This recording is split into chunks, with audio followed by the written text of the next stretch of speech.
20th of June, Rabbi Furst, Mishna Berura. Okay, good morning again. This is Rabbi Shlomo Furst here to see with Samanafsi here in Shlem Kerb Zoom. We're on our second year learning Mr. Berura, Siman Kuf Lamed Aleph, the laws of the Filas Chaim Tachon, as was known. Okay, let's continue on. We were in the middle of Sif Aleph. Let's just begin to get a running start with the Mechaber and then go into the Ramah. And we'll go from there to the Mishnah Berura. Yes, Mayor, would you like to read a bit? See, are you muted?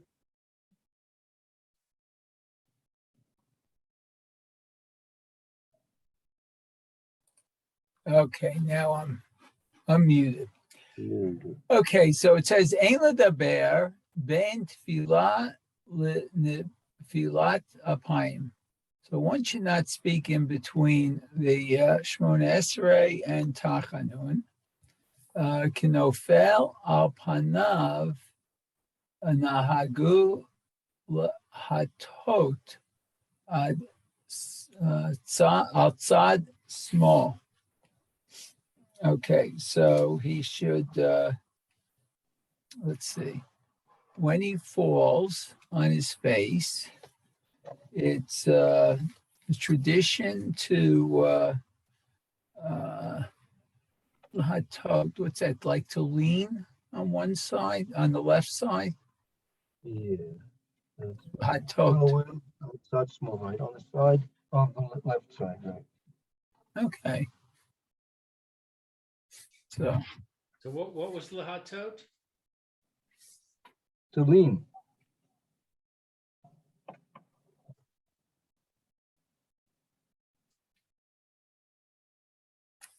okay, so let's see, Mishnah Berura, I guess. Right. Okay, so it says Ein ledaber v'chulei. So one should not speak in between the Shmona Esrei and Tachanun. Yeah. Let's see. De'al yidei zeh ein techinato shemitchanein b'nefilat apayim mitkabelet kol kach. De'al yidei zeh. I mean, through speaking, you're not supposed to speak. Why? Because through speaking, it's going to render the prayers.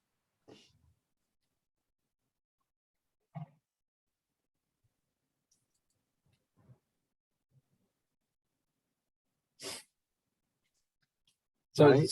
it's sort of going to ruin the prayer, isn't it? I mean, It's not going to be acceptable so much. not acceptable, right? The Kubelas, they won't be so acceptable. Oh, they okay, won't be so acceptable. Okay. Mischanein means acceptable. Sheniska ben Aide ze ein tachaniso shenischanein. But if you're saying the requests, right? The requests that a person is going to be making in the Nesilas Kapayim are not going to be so acceptable. Won't be received, right? So yeah. Oh, I see. Miskabelis, to accept. Right. That's right.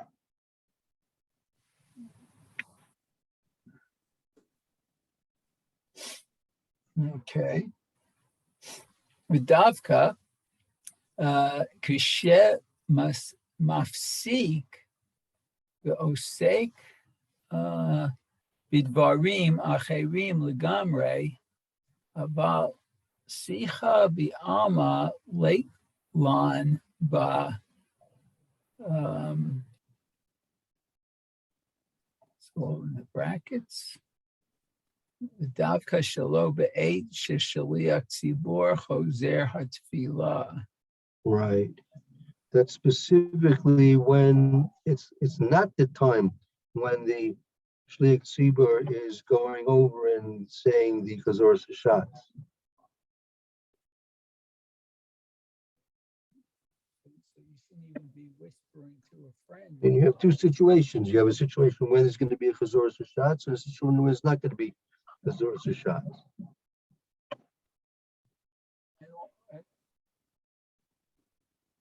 So also when you're waiting for the Chazorat Hashatz, you shouldn't speak either, right? Also, that's right. Also, correct. Okay. The eyes Sarik Lishtok Ulhazin Hetev Kol Bracha Uvaracha. So what one needs to drink? Lishtok? Or speak? Shliach is to be quiet. One needs to be quiet. Because when there's Chazoras Hashatz, you have to be quiet for another reason, right? Oh, so he can listen well. That's from That's over right. the ear. Yeah. That's right. So he can listen well to each bracha. Kedi El Siman, okay, which was spoken about in Kuf Kaf Dalid Sif Dalid. Okay.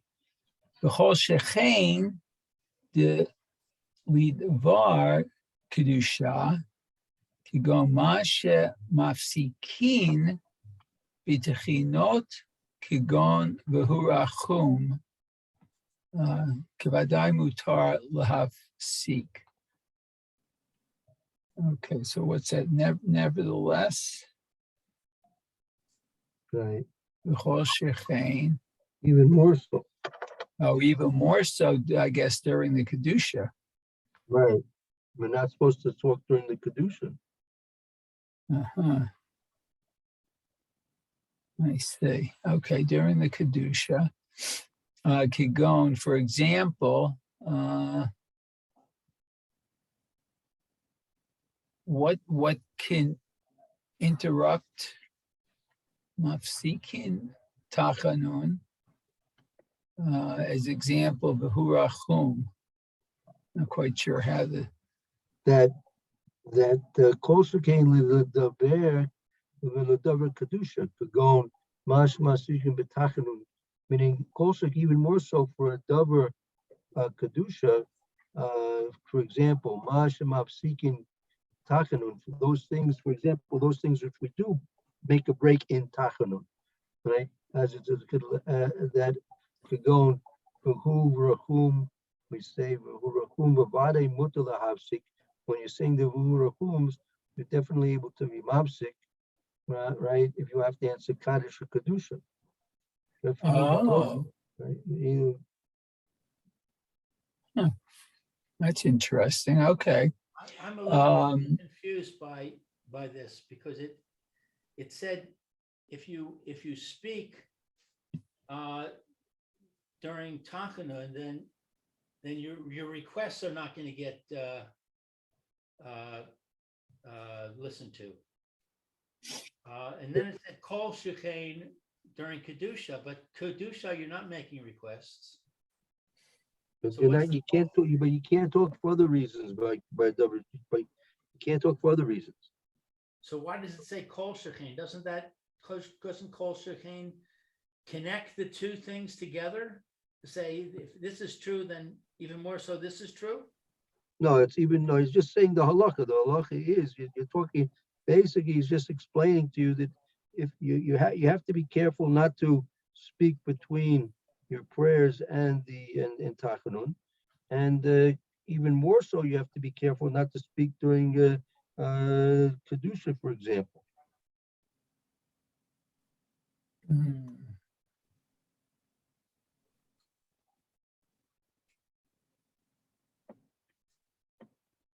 That's a chiyuv. You have a chiyuv to be quiet over there, right? By kedusha, you have a chiyuv to be quiet. Here, it's only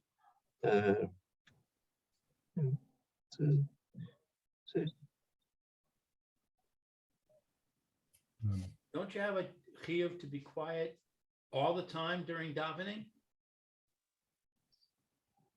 But Kedusha, you can't even speak Divrei Torah during Kedusha. You can't even, not even supposed to think Divrei Torah during Kedusha. Whereas Yeah. you can do that? You can speak Divrei Torah during davening, regular davening?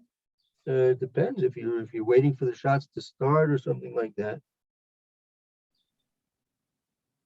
Nothing's happening, or between the aliyahs, things like there's certain times when you could and even should speak Divrei Torah. And sometimes you can even talk to your friend if you need to talk to them about something important. But during Kedusha, Kaddish and Kedusha, it's forbidden to talk. And also when they're laning the Parsha, the Torah. During the Pasha also, right? Mhm. Okay.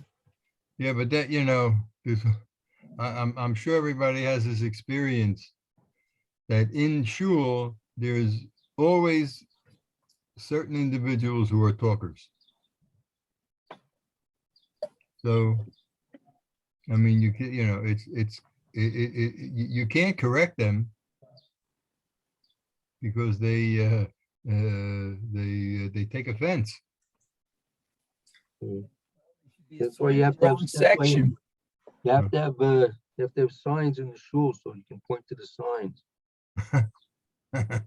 They still don't like it. Well, after davening, ask them if they like to go through red lights when they're driving their cars. Yeah. Either that or let them sit in the last row in the shul. Yeah.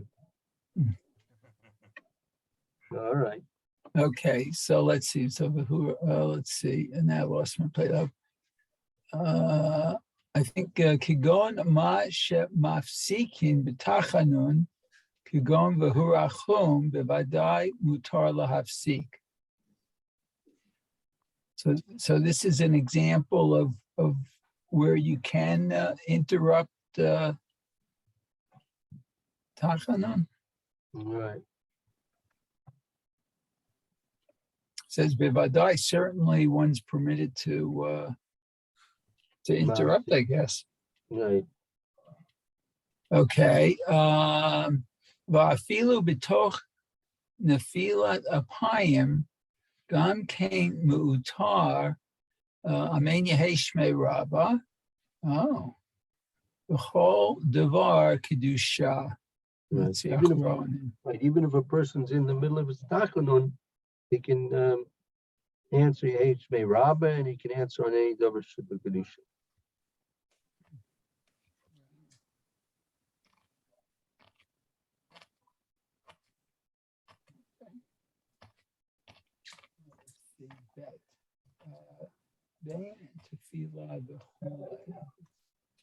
Go ahead, man. Okay. I think, I can't hear you, man. Oh, what happened to my mic? Can you hear me now? Yeah, Yeah, it's very good. well, very well. Okay, and maybe I was leaning too far back. Okay, so Bain tefillah, l'nefilat apayim. Okay, so in between the Shmona Esrei and Tachanun. Okay, Mahu im avar v'diber peshita ditzarich lipol al panav. Mutar להתפלל במקום אחד וליפול במקום אחר. ואח שלו יפסיק באמצע. Okay, so this is between the Tachanun and Between the davening, between the davening, right? Shmona Esrei and the Nefilas Apayim. So mihu im over. What if he was over v'daber, and let's say he transgressed and he did speak pshita?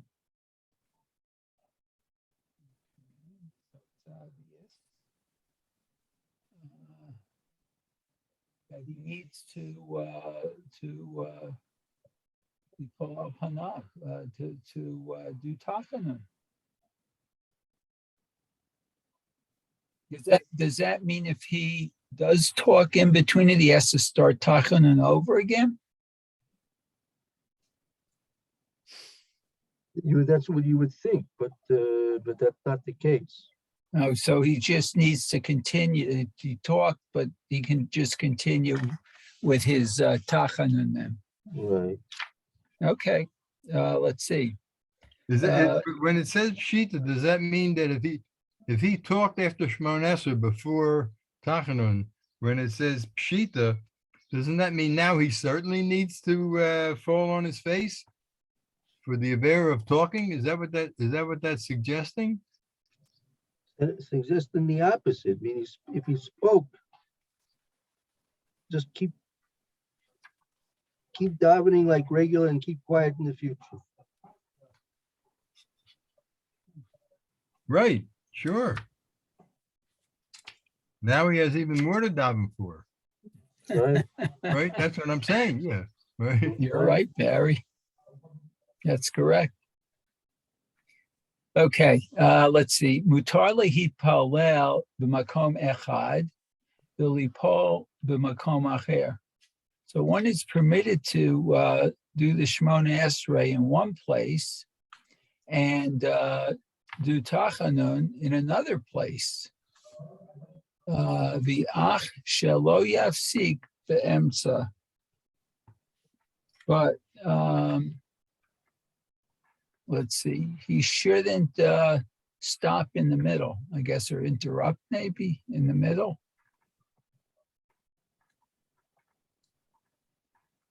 Not sure. Okay, let's continue. So if what it's saying, if he moves from one place to another, that's like he moves during Shmona Esrei, and he's in another place, he can do the Tachan and then in the other place. Right. It's permissible to pray in one place. You fall b'makom to do tachanun in another place. However, lo yafsik them. So don't interrupt with speaking in between. Oh, that's what that means. Okay. I thought maybe there's some sort of other interruption, but okay. Okay, good. Gimel. Kenofel al panav, that he falls on his face. Hine nefilat apayim shenahagu ba bayamim harishonim haya b'derech kida. So what's that? So Right, yeah. So it says here, Sorach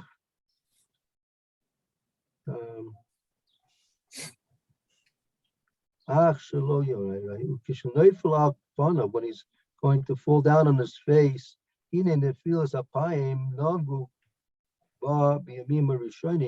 falling down on one's face in the earlier days, they were accustomed shaya b'derech kida. What does it mean? They did a kida. Hainu yipol al panav arza. He would actually put his face down to the ground. Oh, really? Wow. While standing?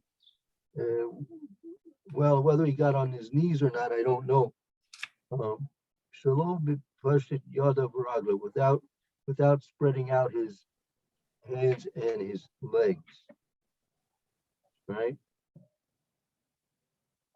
Yeah, I think that's referring to when you stand straight up and Prostrate you himself. bow down, right? Yeah. No, I think it sounds like that's the opposite.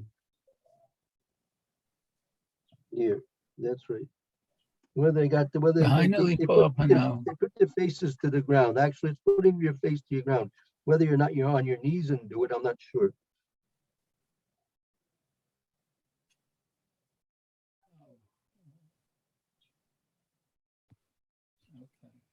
Okay. You certainly shouldn't prostrate yourself. That's for sure. Okay.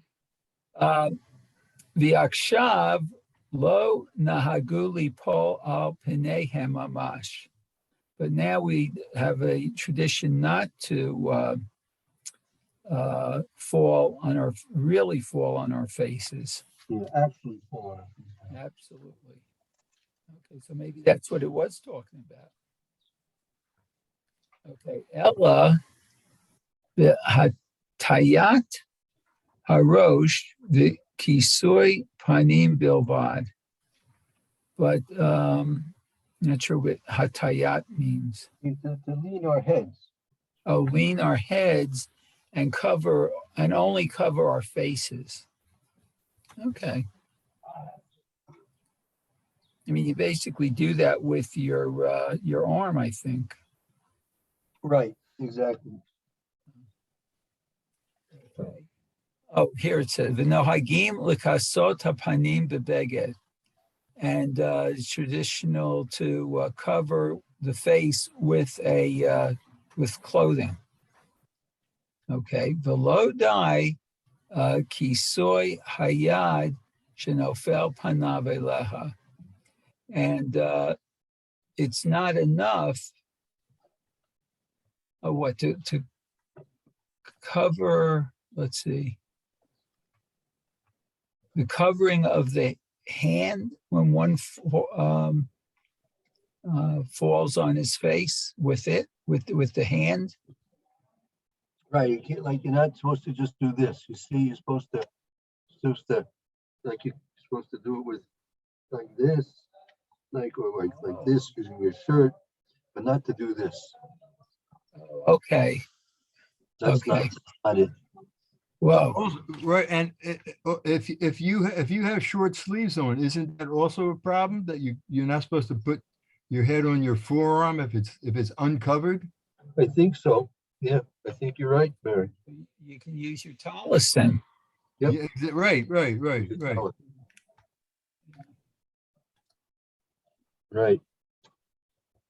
Okay.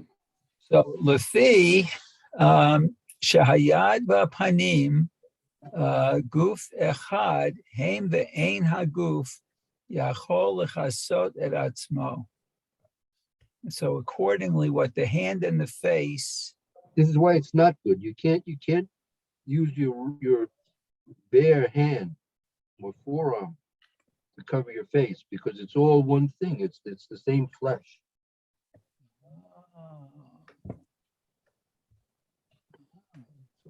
Right? It's all the same flesh. It's all guf echad. It's all the same bodily substance. Right. So therefore, you're not able to cover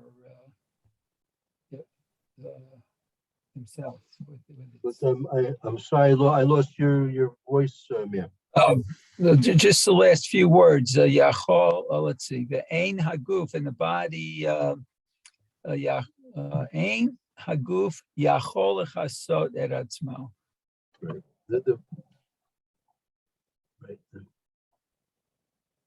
The body can't cover itself. That's not covering. Has to be with something independent from the body, right? Oh, okay, right. Now, also, people don't realize this. If a person doesn't have a kippah on, they want to make a bracha, right? It doesn't help to cover your hand over your head. Not going to help. That's not a covering. But sometimes you see people go like this, right? Maybe you've seen that before in summer camp. I knew used to be a fellow. He used to walk around without a kippah. But when it came to bracha, he'd go like this. Like you can't go like that. You ever seen that, Barry? No, not I really. don't think I've seen that either. That's acceptable. But if you have to say a bracha, yeah, you can go like that. You should be wearing a kippah, but for some reason you're not wearing a kippah. Let's say he lost his kippah. And as he's trying to blew away in the wind. Right, and then he sees an elephant down the road, He wants to make a bracha on the elephant. Okay, let's see. Here. I found something in Hirsch. He says Kida is bowing the head almost down to the ground without bending the knees. Right. Bending at the waist, then? Yeah. Wow. By contrast, Hishtachavo is a postation of the body onto the ground. And there's different meanings, but Yeah, whether they actually did kida I mean, the more speaks about Pida. I mean, whether or not actually Pida, that's a question. Yeah. Let's see. What time is it? I think we come to About that. up. Yeah. So make a note. We're by Sifkat and Dalit in the Mr. Brewer, correct? Correct. Okay, very good. Or Dalit thank you. Dalit. Sifkat and Dalit in the mirror. in the Mishnah Brewer In the Mr. Brewer, right? outside Shmuel. Right. Shmuel. Okay. Yep, outside small, the left side. Okay. Maybe I'll talk about lefties on that, on this passage. Very good. Okay. Everyone have a good day. We'll hope to see you tomorrow. But, are you left-handed, Mayor? No, Oh, I can't do anything with, the only thing I can do with my left hand is blow my nose. wasn't it true that if you were left-handed, you couldn't be a Kohen in the base of Mikdash? You couldn't do the avodas. Is that correct? No. I don't know the answer. I'd have to look that up. Uh-huh. I'll take a look. Maybe tomorrow I'll get you an answer. Okay. Have a Okay. good day. Be well. Take care. Okay.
Back.